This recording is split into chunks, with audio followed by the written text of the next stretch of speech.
Di Goa. Berarti kan kita tidak rasakan bagaimana ini geng motor di Kota Makassar. Coba kita lihat video-video hari ini dikirim kepada saya. Mereka mendukung 120 bahwa dengan saja ada Batalion 120 mereka aman. Nah, makanya karena kita di Goa kita tidak rasakan. Ya. Semua orang di utara mengirim video kepada saya. Sudah ada lebih 20 video ke saya. Kalau perlu saya kasih lihat. Itu tandanya bahwa Batalion 120 pembinaannya tentunya dengan koordinasi dengan Polrestabes dan pemerintah kota itu memberi manfaat bagi masyarakat dengan merasakan keamanannya. Seandainya kita di daerah perang, kita rasakan bagaimana mencekamnya itu daerah, dan kita rasakan perbedaannya setelah kita adakan pembinaan.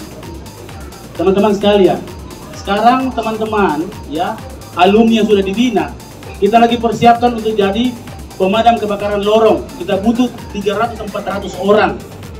Kita siapkan untuk parkir di lorong wisata 1095 lorong wisata. Satu orang saja sudah 1000 orang bisa bekerja di situ. Inilah saluran-saluran kita. Nah, kemudian kita akan meminta CSR pada perbankan untuk kita bisa mampu mengadakan misalnya alat las, alat cuci motor, cuci mobil.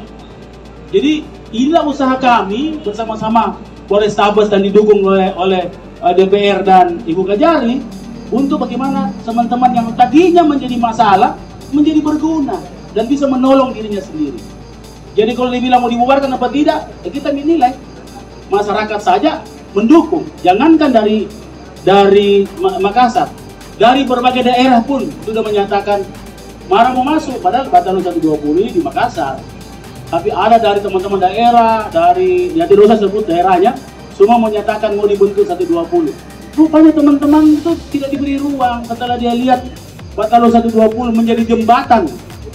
Mereka mendapatkan ruang yang positif, dilihat oleh teman-teman lain di Sulawesi Selatan, mereka juga ingin diperlakukan seperti itu.